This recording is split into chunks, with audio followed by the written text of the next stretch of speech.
Може да чуеш някой как минава по коридора или аз как нещо помръдвам в стаята, отпивам чая или пиша на таблета. Или сега може да ме чуеш как се приближавам да оставя записа малко по-близо до теб.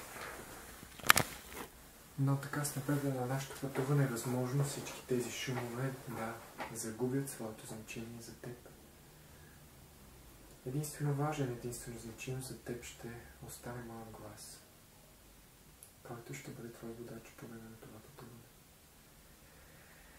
Той ще може във всеки един момент да ти помогне да те пренесе в друго време, в друго място.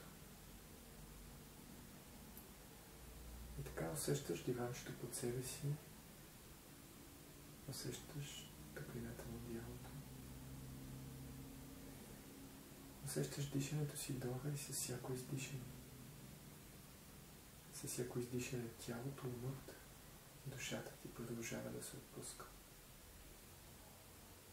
Колкото ти е приятно, разбира се.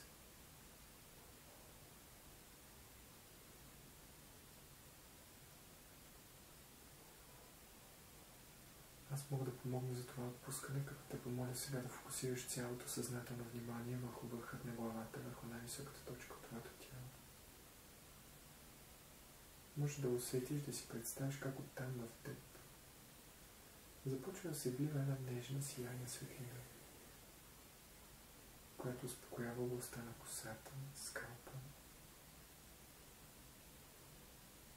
Успокоява надолу челото, очите, веждите. Отпуска носа, устните, бузите, градичката, челюстта, ушите, тяло. Цялото лице се отпуска, цялата глава. Огънати в тази нежна сияйна светлина, която сякаш се разлива надолу, отпуска врата, отпуска раменете, лицете, лактите, киглите, дланите, пръстите. Успокоява гръбнака, прешен по прешен, отгоре надолу. Отпуска гърба, дъбниците, кръста. Успокоява гръдния кош, стомаха, дълбовете и сърцето. Цялата горна част на тялото се отпуска лека, спокойно. Обгърната в тази нежна, сияйна светлина.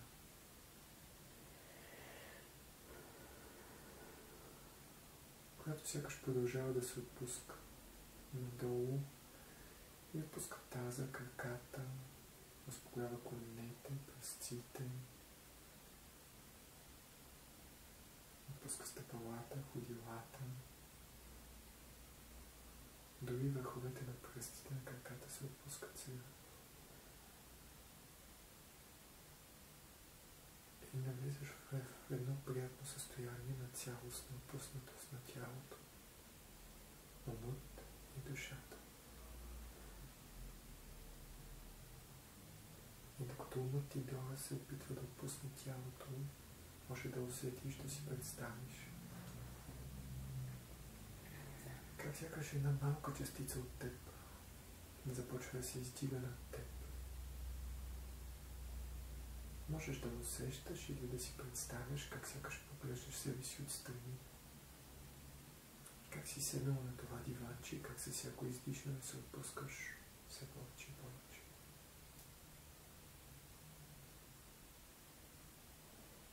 Може да усещаш или да си представяш как се издигаш нагоре над къщата. Политаш над улицата, съседните къщи, парка.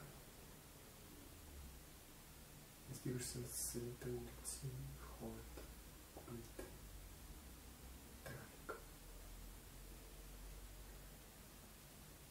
И сякаш ежедневието на града загубва своето значение за теб. Единствено важно, единствено значимо за теб остава усещането за лекота, спокойствие. Усещането като едно малко бяло облаче, лека и спокойно си изстигаш нагоре.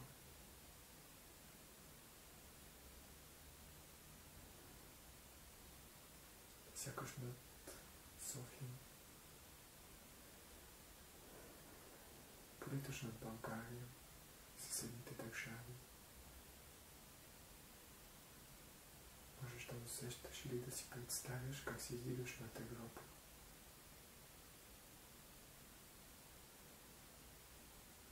Политаш над моретата, океаните, континентите. И земята става все по-малко и по-малко и по-далечна и по-далечна. И се превръща в една малка безтукаща точка. Ти можеш да усетиш, да си представиш как се пренесеш едно пространство. Изградени милиарди малки безтукащи точки. И тъмнина, познато като космос. Лека и спокойно се носиш в това познато на твоята душа пространство.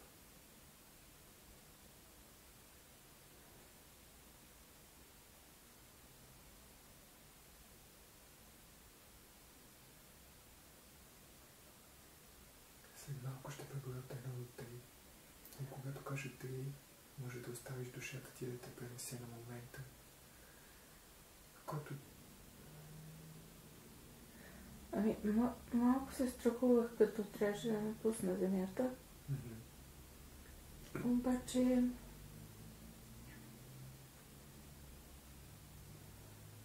някакси така по твой глас реших, че се струва и наистина тук ми е добре, никой не ме закача. Супер. Благодаря ти за доверието. Стой там. Спомни си това състоянието, когато душата не е в тяло. Много хора, които идват при мен, искат да си спомнят това усещане, в което никой не иска нищо от тях. Постой малко там.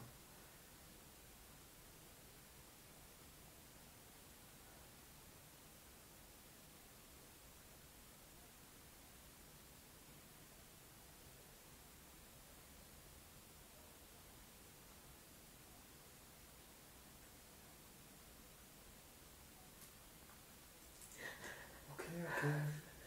Плачи, ако ти се плаче, всичко е наред. Само кажи, ако искаш кърпичка да ти подам. Всичко е окей.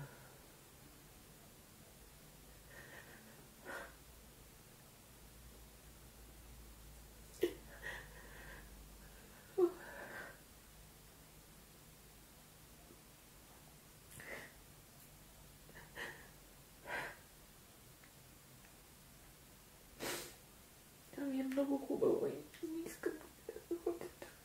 Там ще стоим.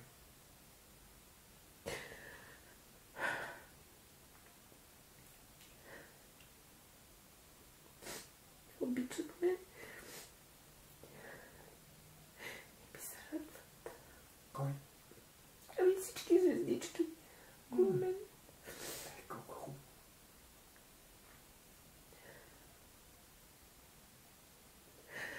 Имаш ли някаква по-близо? Виждам талчите в мъжа ми. Окей. Иска ли тази душа да ти каже нещо сега?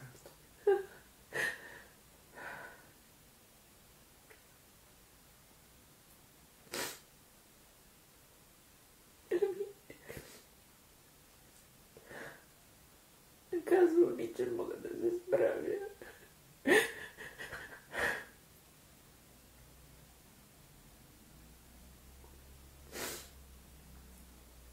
Добре.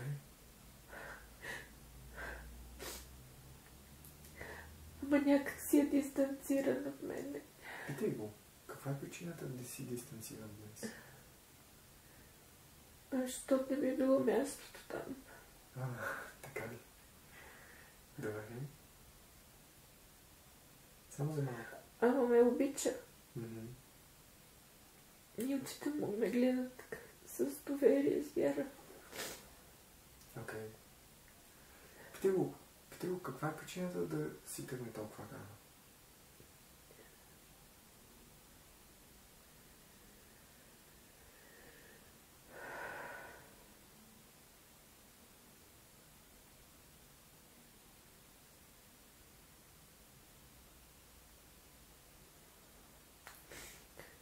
казвам и че аз знам. А знаеш ли? Ами това, което ми казаха, че той не е бил много чист дух и не е трябвало да се преражда. Но да ни, понеже ни обичал и мен и дъщеря ми, искал да ни добри.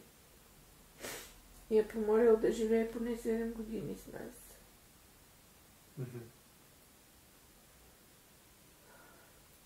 Окей, супер.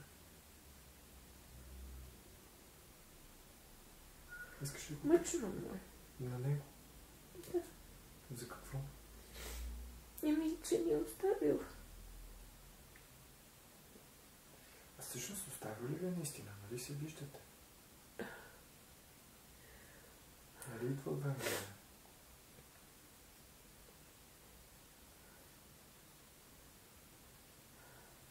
Да, живота ни беше готов.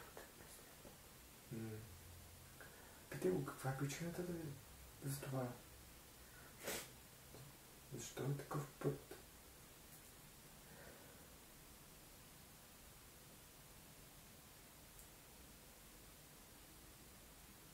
Пак ми казва така. Че знаеш? Да. Знаеш ли? Еми,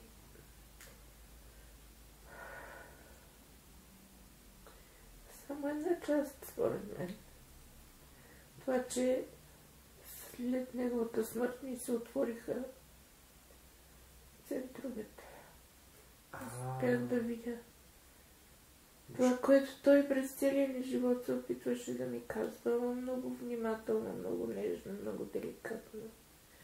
Сякаш усещаше, че аз не мога да го приема. И аз го знаех, ама не може, бях много запушена.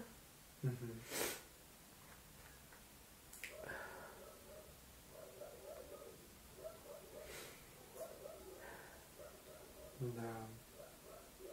Това се случва също с много хора в момента. Точно подобна история. Искаш ли да попиташ нещо сега от душата на мъжа ти? Добре.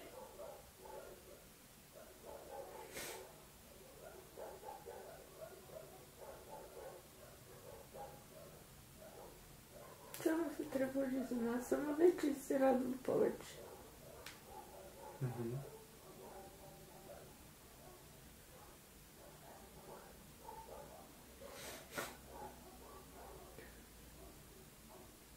Той иска ли да ти каже нещо днес? Сигурно.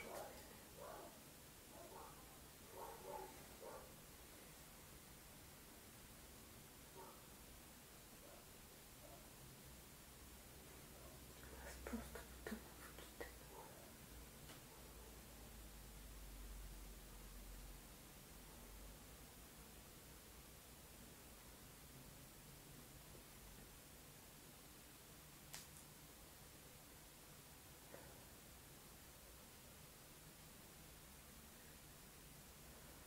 Само че той се тръгва. Благодаря му за тази среща. Благодаря.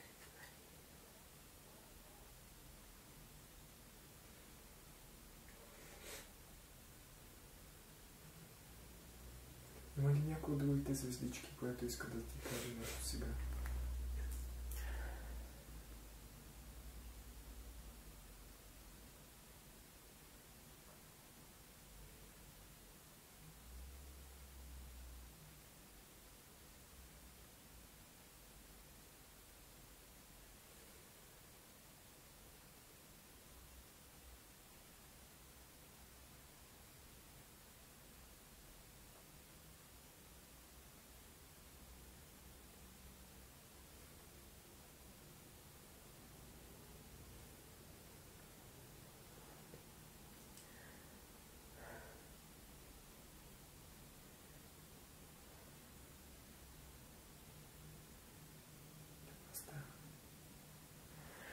Ами баба ми се появи и майка ми и леля ми. Аз не ги искам сега.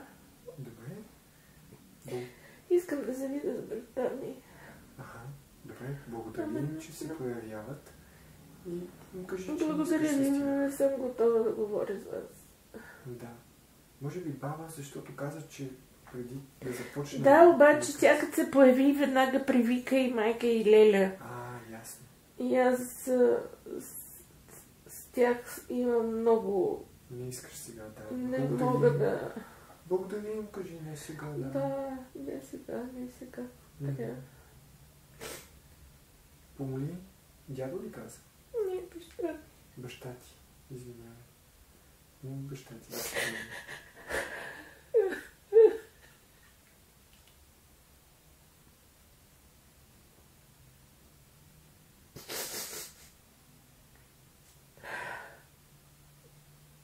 Дали не може да ме погледне?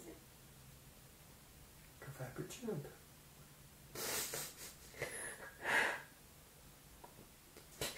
Защото Хер много ме обичаше и Хер не можа да ми даде това, което изпитваше към мен, като обич. Добре, искаш ли да му кажеш нещо сега? Мич, много съм огорчена. Много ми е мъчно, много ми липсва. Цял живот ми е липсва.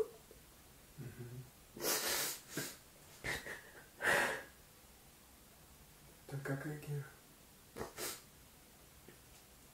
Мълчи.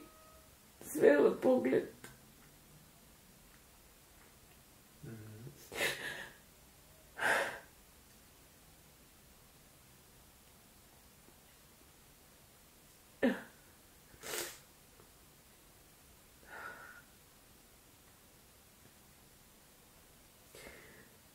Той беше много добър човек, но...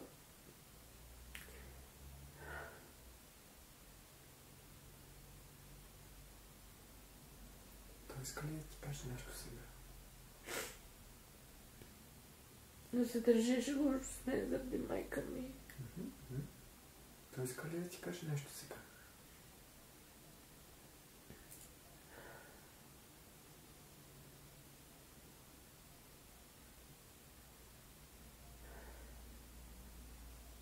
Плаче. Той много плачеше. Питай го. Защо плаче?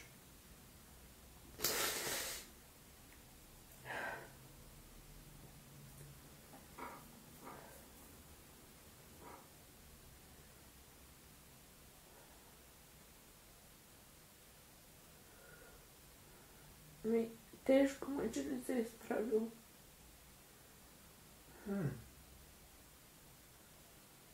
Ама аз какво съм виновна? Добре. Не знам какво да прави с мене.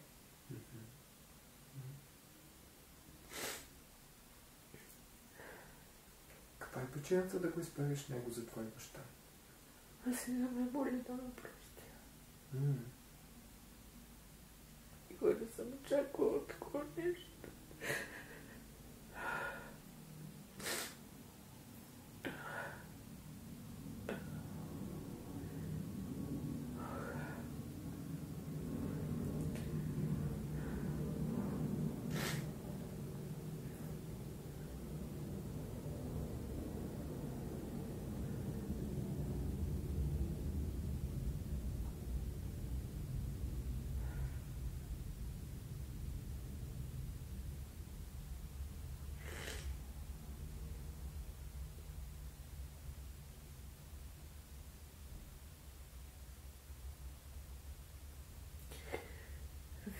Бил в погрешни неща. Това е вярно. А не искаше да чуе нищо друго. Така беше полезно.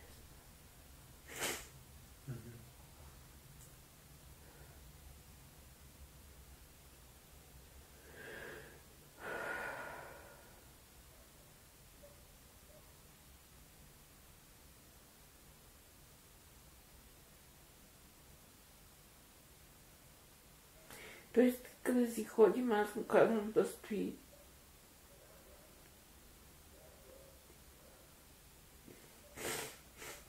Искаш да му кажеш още нещо?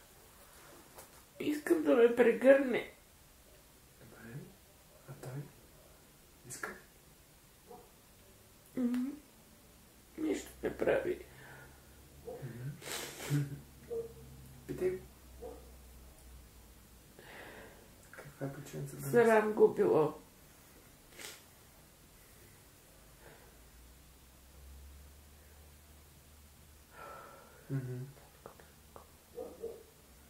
От кого е срам? От мене.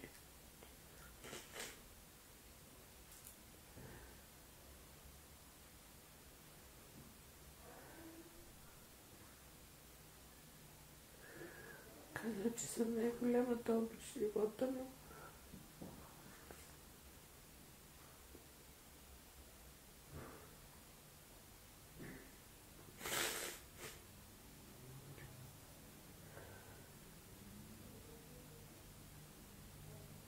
И аз смятам, че е правил всичко, което може.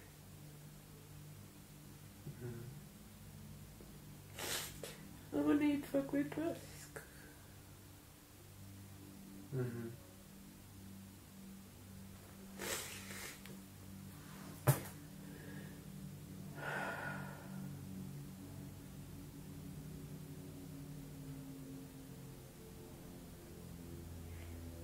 И аз го прегърнах. Той си седи така. Винаги така е било.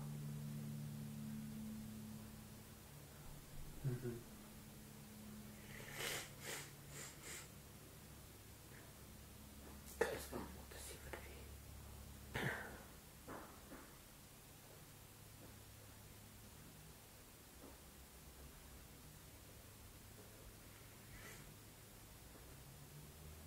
Не ми е жал.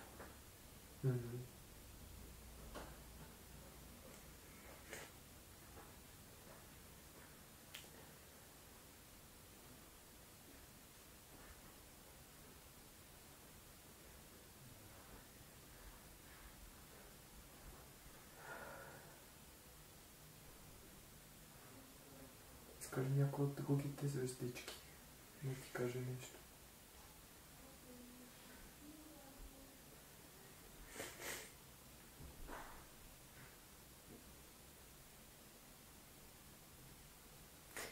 Един мой приятел, който се самоуби. Мили такива. И се гушнахме. Ние никога не сме имали други отношения, нещо любовни, такива. Просто били винаги приятели в училище. Той беше много важен за мене. Мисля, че и аз за него. Ама не издържа. Не можах да му помогна. Плаче много, Мили. Искаш ли да го питаш нещо? Съжалявам.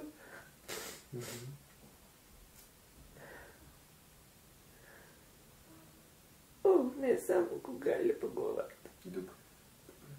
Аз знам.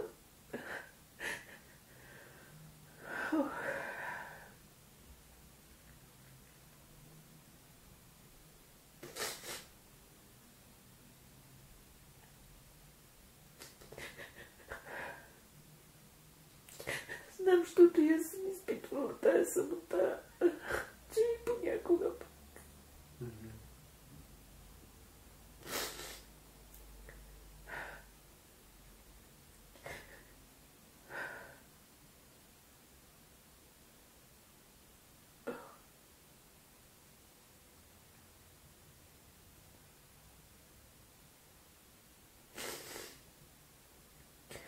Казвам му да се успокои, че всичко е наред.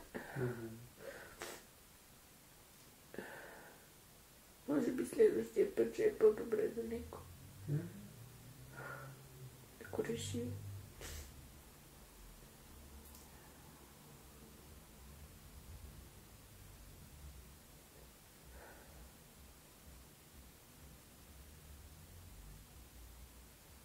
А ти как решаваш да влезеш на земята като долу?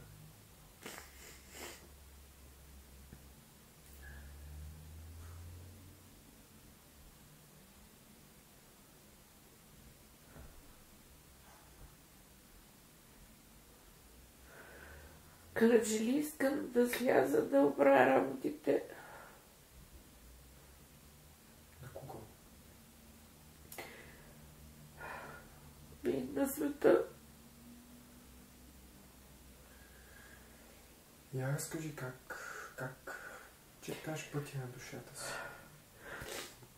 Нещо не ме свърта там. Така, какво не те свърта? Ами не мога нищо да направя там. А оттам не можеш, отгоре. Да, така се чувствам. И решаваш да влезеш като Дора. Как избираш тялото, живота на Дора? Как става този избор? Как черташ пътя на душата? Никаква представа нямам.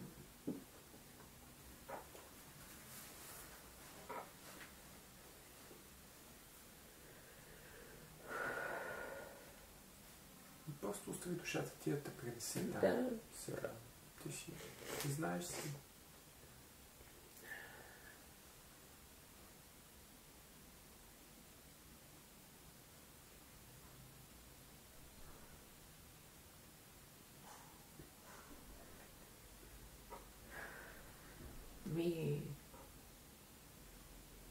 Да съм лидер, да.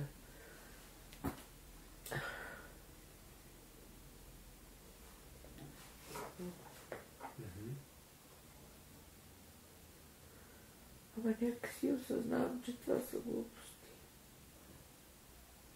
Хем нещо ме влече към това. Хем...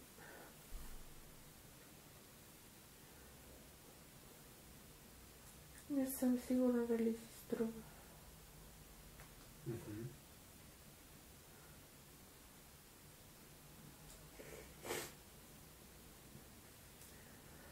Какво? Кое в теб не е сигурно?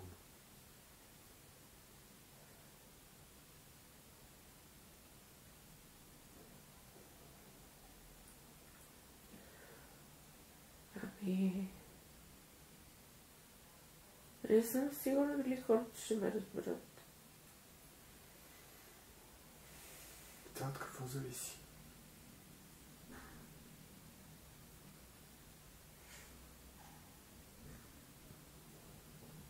Аз мисля, че от тях.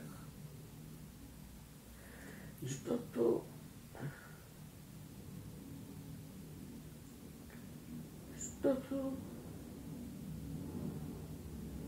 те се занимават с някакви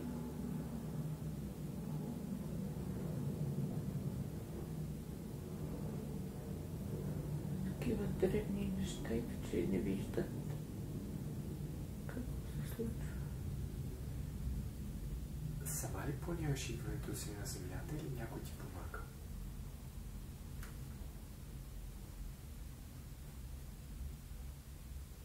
Няма никой. Окей. Аз питам се. Добре.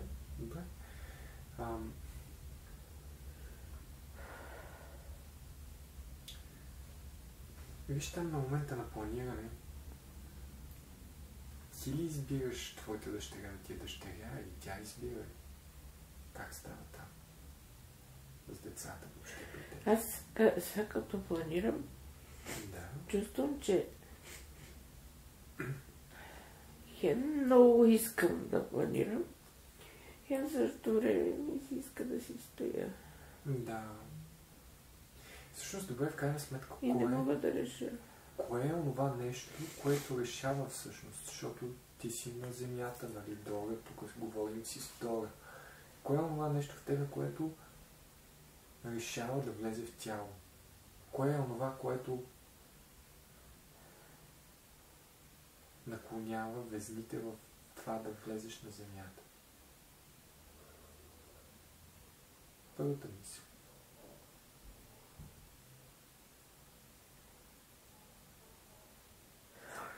Няма радост горе. Има спокойствие.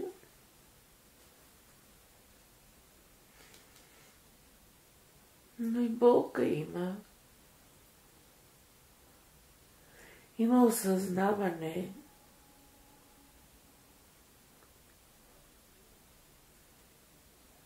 Макар че майка ми и Леля ми не видях никакво осъзнаване.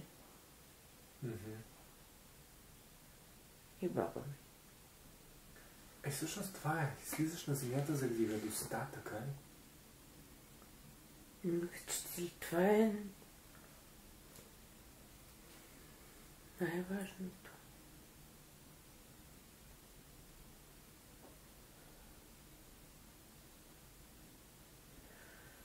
Защото да помогна на хората е радост. Как? Какъв път избира душата ти, за да помага на хората?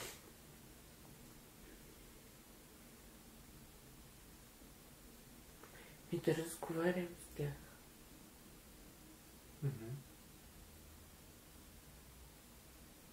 И? Ама със всеки по-отделно. Аха. За какво? За живота.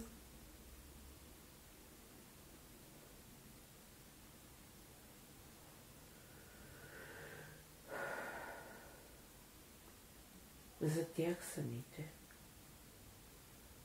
А как е това е свързано с радостта? И като им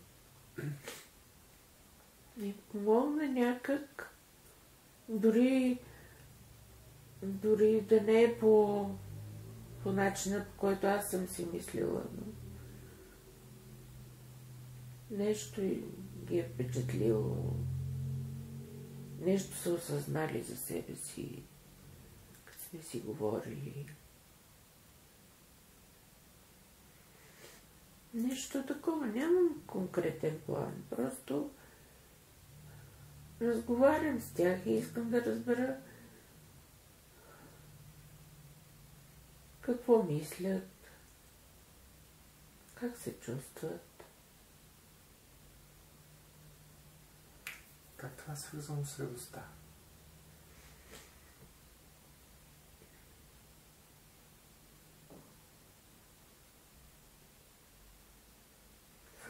Ме изпращат ме с радост.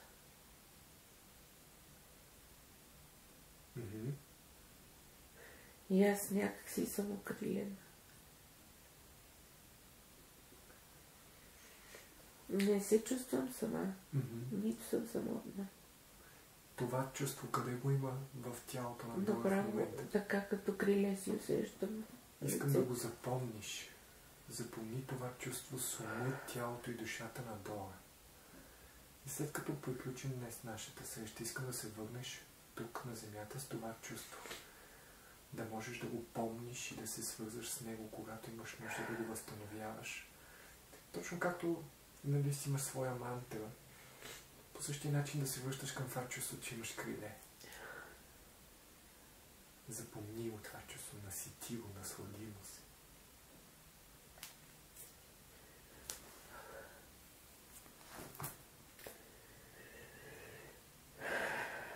И чакай, аз го усетих.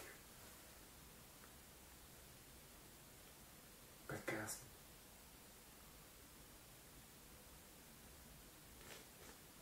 Много рядко ми се е случвало да го изпитвам чак така, но...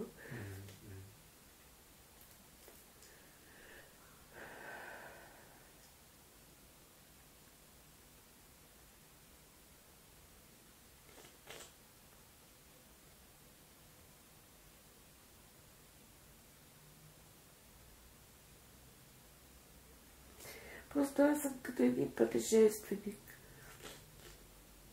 Нямам нужда от дом, нямам нужда от нищо конкретно, всичко си е с мен. Ама не съм скитник или самотник, някакси не знам как.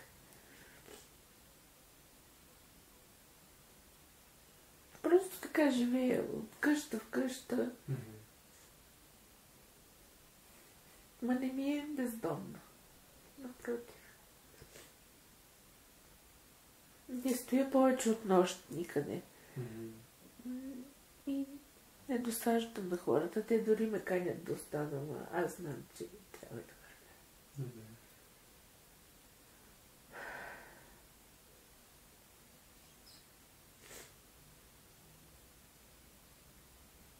Не в някаква конкретна посока, при други хора. Да, да.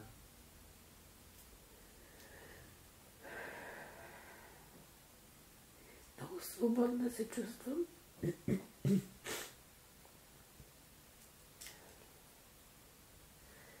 Имам грижа единствено за себе си.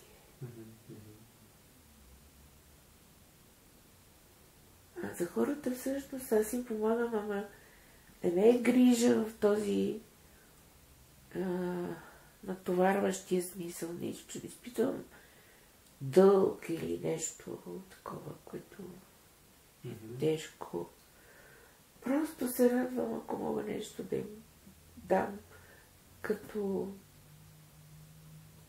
приятелство, любов, да ги подсетя за нещо, да им оставя някоя книга.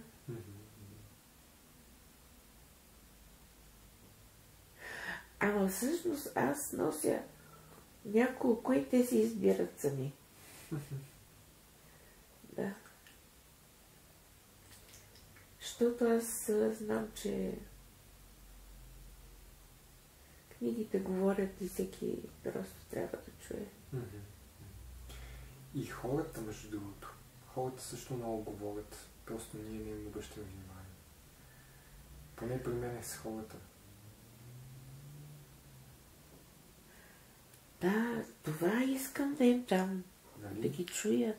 Да. Време някой да ги чуе. Колко хубаво.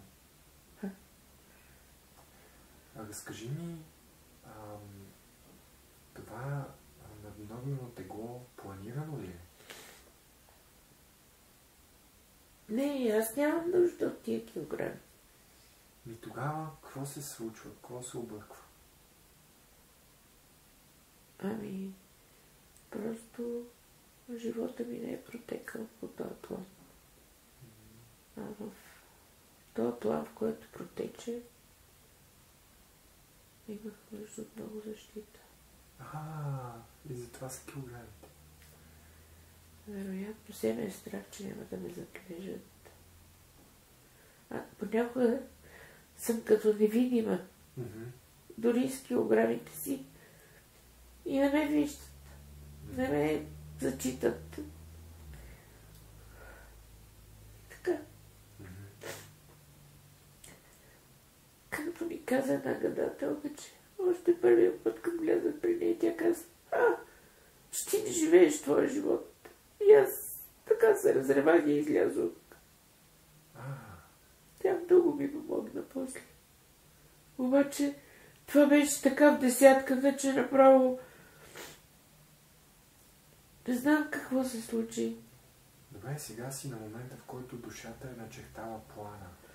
Как може Бога да се върне на плана си?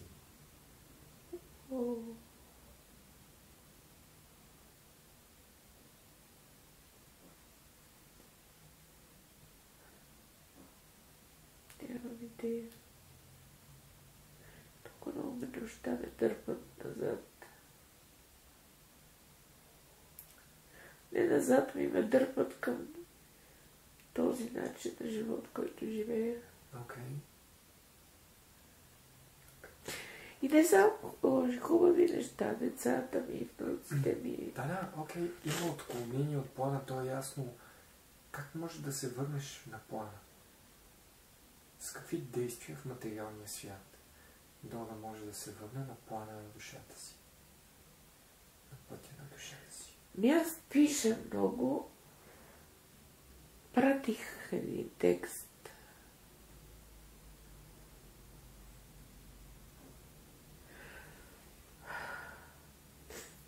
Мисля, че лице с лице с хората няма да мога да се среща. Добре, книгите са вариант. Може би трябва да пиша повече и да пробвам повече. Аз пиша, пък не полагам усилия да ги издам нещата. Искам някой друг да го направи, ама никой не го прави. Значи ти сама трябва да положиш повече усилия. Да. Нямам сериозна мотивация. И как радостта, която това ще донесе на хората? Малко ли? Това чувство, което имаш? Не съм сигурна. Имам чувство, че няма значение какво пиша. Честно казах, много пиша за децата си. Не съм сигурна, че и те ще ги прочитат нещата за внуците. Защото аз, например, чувствам огромна липса от това, че не знам достатъчно за предците си. И искам някой от тях, ако има нужда, да има какво да прочете. Дори да не е кой знае колко високо художествено. Защото аз и есета пиша и всякакви неща.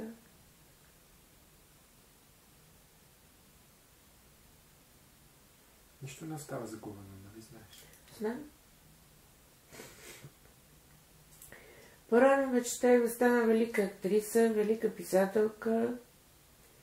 Сега осъзнах, че аз съм. Няма значение дали хората го знаят или не, но плюс това, може би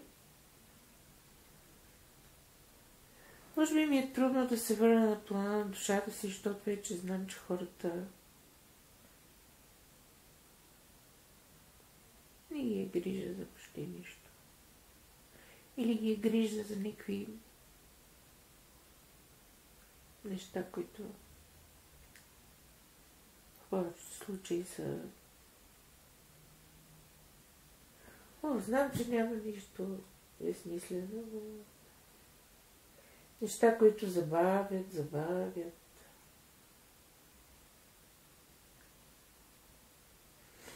Може би за това става учителка. Аз съм учителка по призвание, обаче по принуда ставам започнах да работя това. Да. Не е случайно. Знам, ама училището не е това, което... Аз единствено си харесвам частните ученици, защото там съм аз, правя каквото смятам.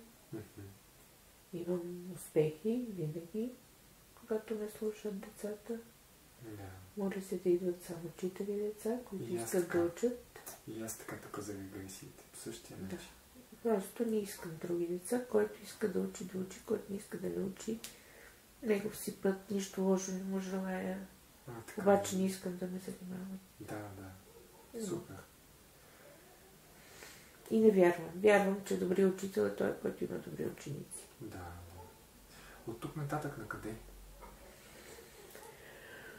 Май изписането единствено остава. Аз не виждам...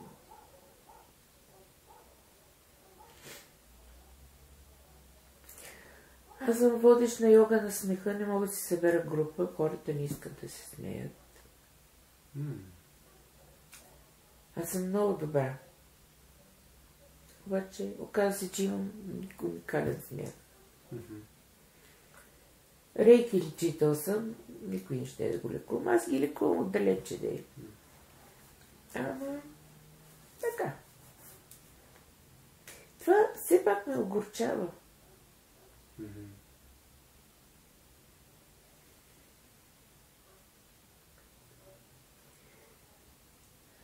Като млада бях голяма идеалистка.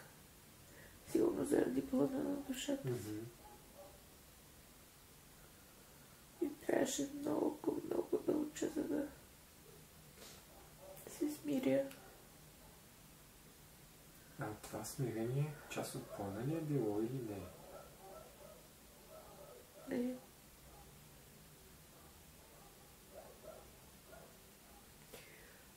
Но аз съм доволна, че съм се смирила, защото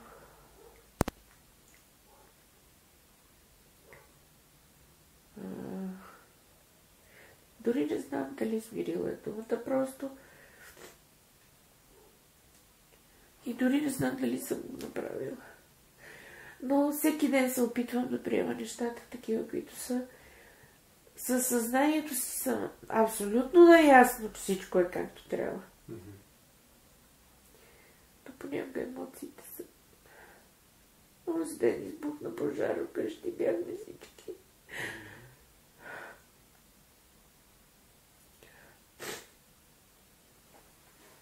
Чакай сега. Тя казваш, че с ума си сигурно, че всичко е както трябва. А душата казва, че нещо... Кое е от двете? Или и двете?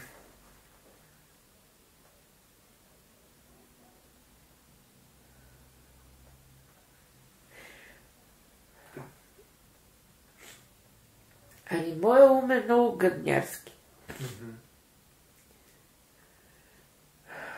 На една работа с полето на знанието се оказа, че душата ми е огромна, спокойна. Крилата, както не се... Да, тя си е, просто си е, всичко си е наред. Да. И ако трябва да съм честна, аз не се оплаших от пожара, обаче децата ми и внуците ми всички бяха там и бяха в ужасно състояние.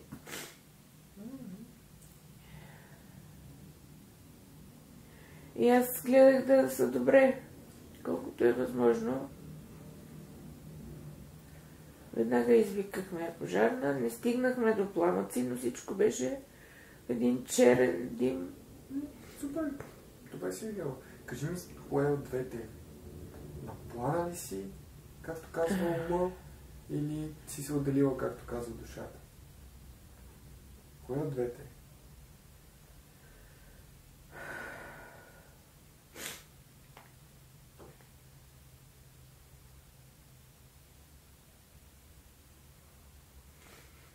Май съм си на плана, но по друг начин.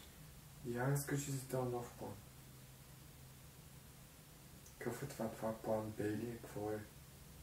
Цели или... Не, просто като не са ме приели хората така,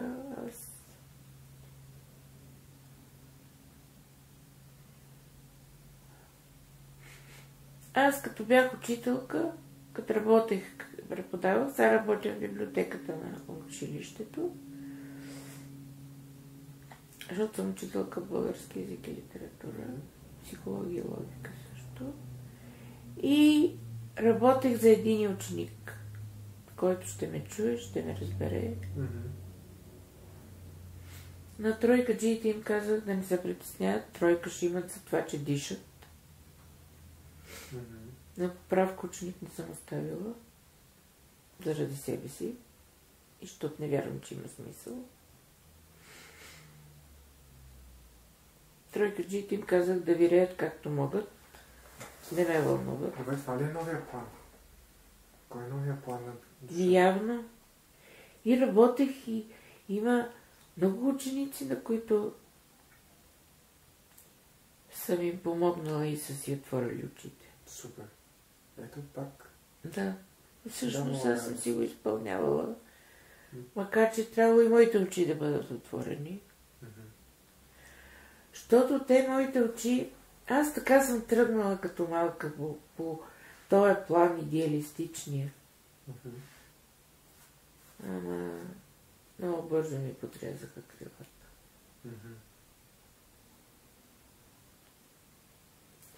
Видях, че хората не са такива, които съм си мислила. И тогава почнах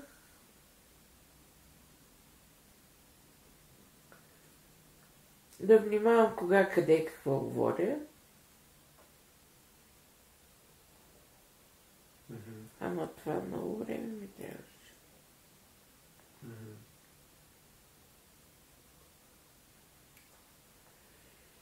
И така, говоря само с тези, с които знам, че ще ме чуят. Като не искат да ме чуят, не говоря и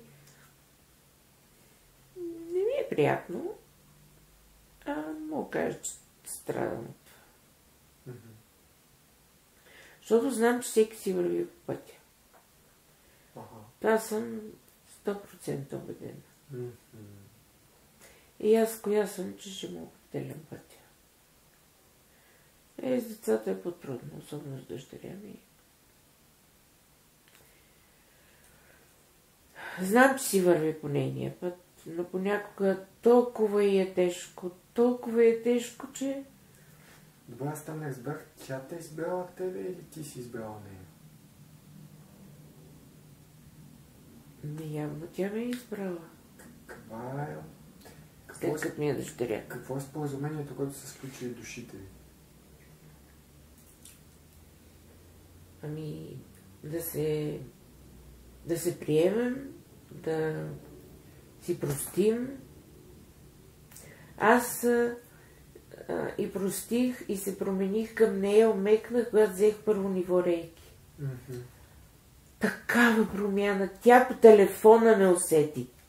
Да. Ние имаме една аура сякаш. Добре, там как върват нещата? Ами, много по-добре. Много по-добре. Понякога ми е малко трудно да ни ръся мозък, както тя се изразява. Да. Но последния път, когато бяха тук, само първата вечер, понеже бях ужасно притеснена и ръсих мозък. След това обаче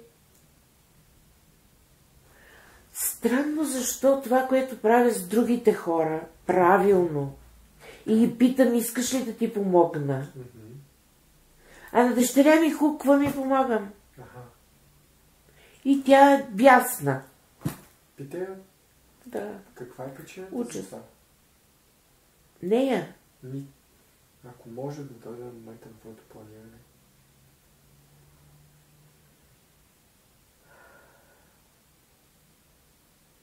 Ако иска.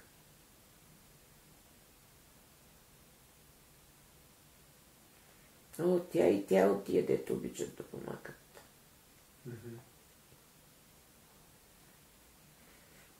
И хубаво да е, що се държиш така към нея? Какво сте се разбрали?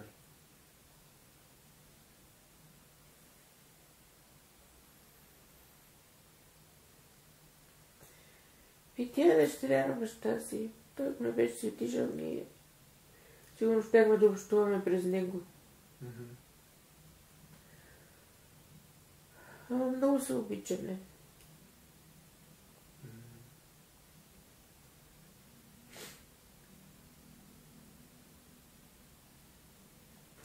Като почина баща, аз много я нараних. Не я гледах както трябва.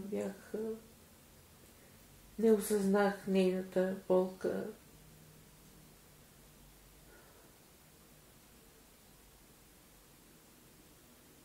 Тя знаела ли го е това, като е планирала своето идване? Че така ще се случи?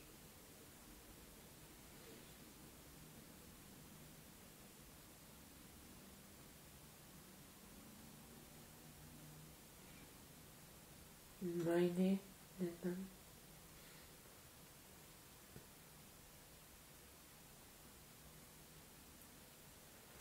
Ама тя не винаги знае точно какво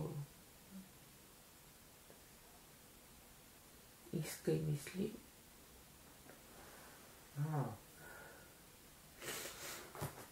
Каже един ден едно, а на другия обратното.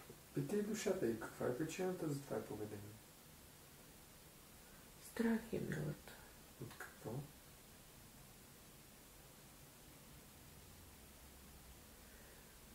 Баща и го няма. Ако можеш ти да й помогнеш.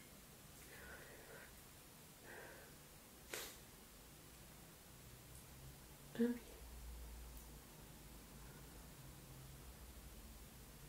Ние много вече сме работили с нея по въпроси. Тя знае, че има абсолютна опора в мене. Уча се на това. Не ми е лесно да я обичам.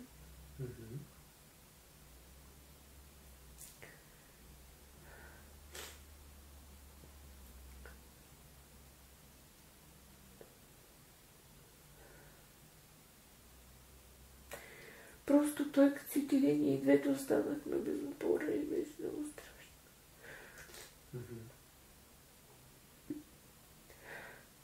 И аз не бях опора за нея тогава. Сина ми беше още нямаше 2 години.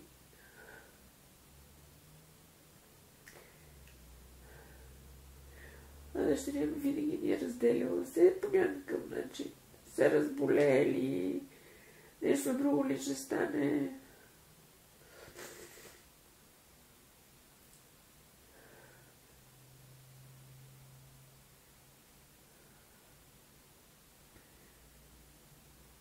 Тя няма вина.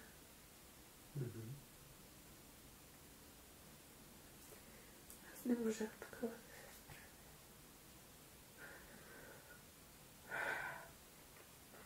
Не знам, ако знаех всичко, което сега знам. Не знам. Няма смисъл. Добре, от тук нататък на къде? Ох, една Василия. А тя? И тя вече е уморена.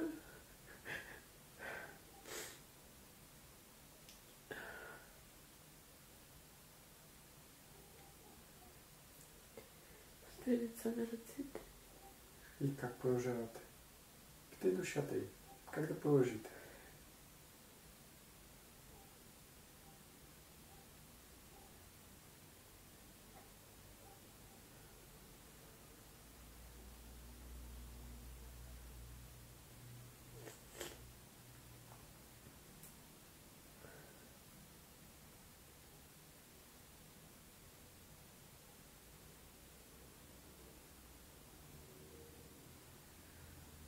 Ами душата й казва, че нещо трябва да промени, но не знае точно какво. А пък аз да продължа да се променям към добро. В смисъл към начин, в който може да общуваме спокойно. Ясно. Супер. Okay. Ама аз не съм можела да й помогна. Освен да знае, че я обичам. Ама е много трудно да реши какво да прави. Кое е най-подходящо поведение на Дора в това дъщеря? Трябва да я изслушвам, без да й давам акъл. Да я обичам и да я приемам.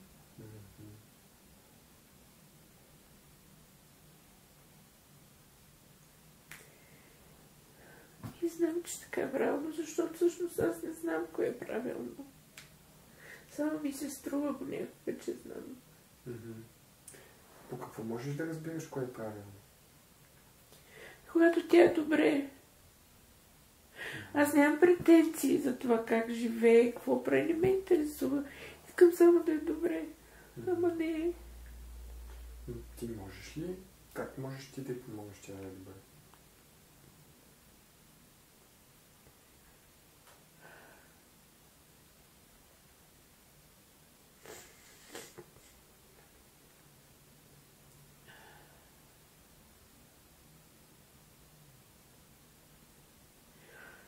Ами първо трябва да съм добре.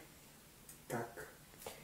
Психически. С какви действия в материалния свят? Може ти да си добре.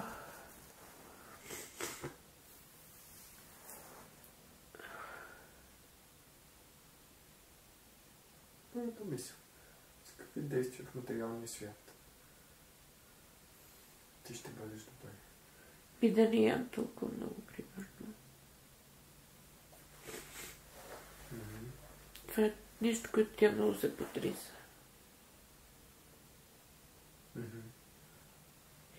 Какво друго?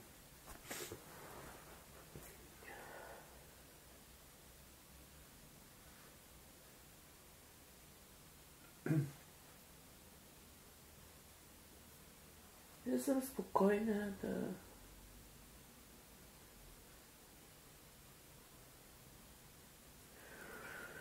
Тя използва тази дума емпатия. Не съм проявявала емпатия към нея.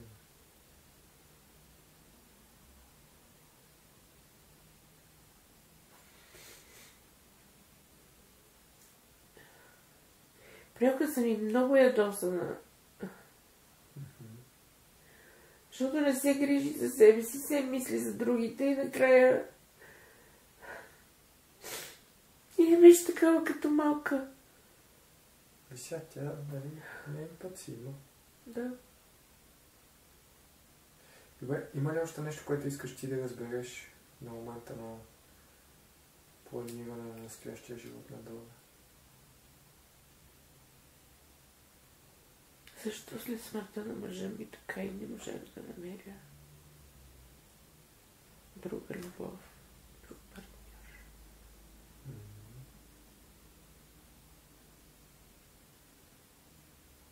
Сякаш съм оградена с бетонна стена.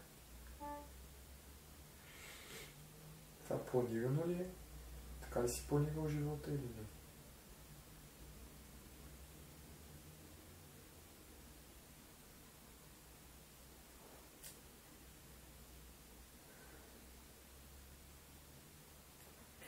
Не, в плана ми въобще го няма Мартин. Няма въобще мъж. Така ли? Каква е причината? Нямам нужда. Нали? Това ако знаеш колко много хора си ми оказвали за минали животи. Но, да. Аз дори не знам дали ми трябва партньор. Трябва ми Мартин. Защото той ме приемаше абсолютно. Не, че не виждаше слабостите ми. Не, че и той нямаше слабости. Ама някак си винаги имах опора в него. Винаги. Дори когато съм сгафила по най-лошия начин. Да. Може би това има нужда да дъщеря ти от теб. Колко? Аз обаче... Да. Ще се науча. Нали, защото той ти го е показал? Да. Виж, не съм се сетила. Просто ми направи впечатление. Според мен това е емпатия. Това, което тя има, не е точно емпатия предвид, но мисля, че това иска. Просто да я приемаш, когато не е много изгатено. И това е, такава е. Аз дори не казвам, че е сгафила.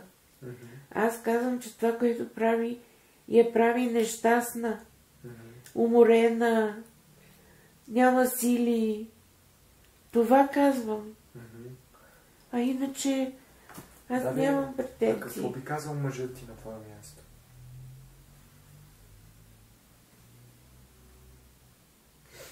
Сигурно първо щеше да си поговори с зет ми Яко.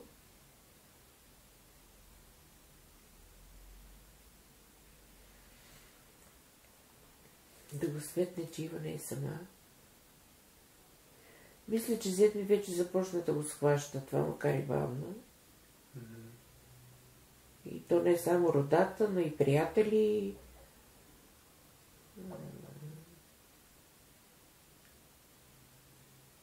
Защото там, като са в чужбина, са само двамата, ама тя като се върне тук в България е... Той е българин. Ама е сам, той няма приятели, няма нищо.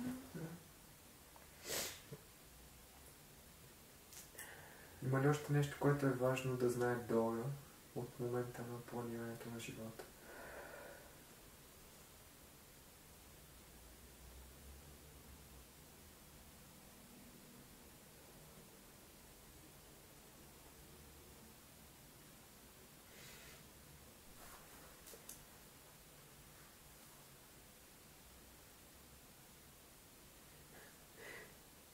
Правила си я сметката без кръчмаря Майтора. Сигурно и за това такива родители си избра. Стевка ми вика, ще си като малоумна. Толкова наивна, ако не бяха баба и дядо такива. Да, има си причина за всичко. Да.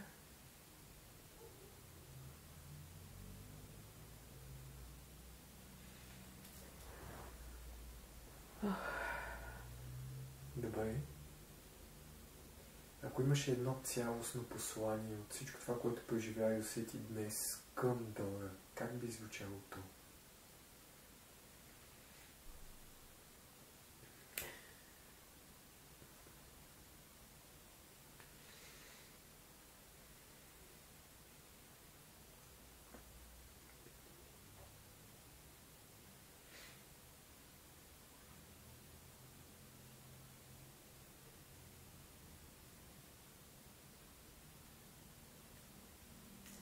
Према не виждам наистина по-далеч от носа си. Ами...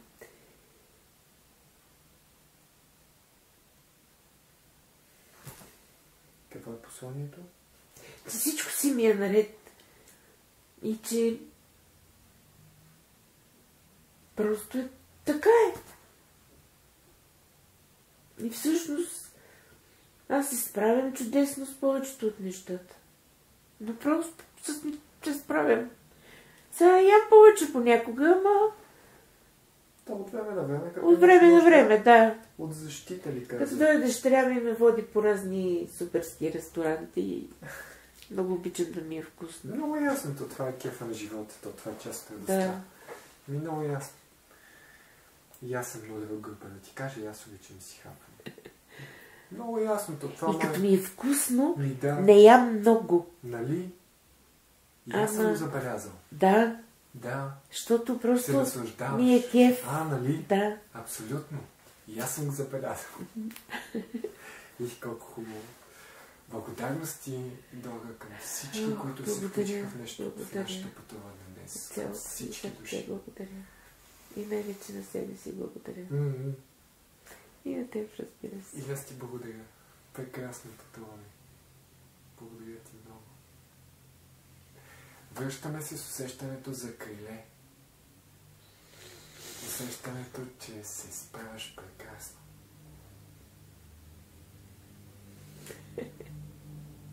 Леко и спокойно може да се насочиш към планетата Земя, към България.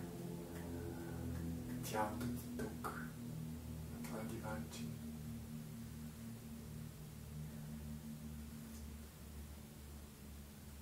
Дишай малко по-дълбоко. Усети как се събужда гръдният кош, сърцето, ръцете, краката, главата. Как възстановяваш нормалното функциониране на всички свои психически и физически функции, но запазваш усещането за криле.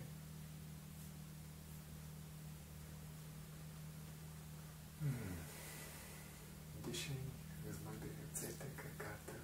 Бавничко, спокойничко, може да отвориш очички. Тук. А така, как знаеш, шепички. Супер.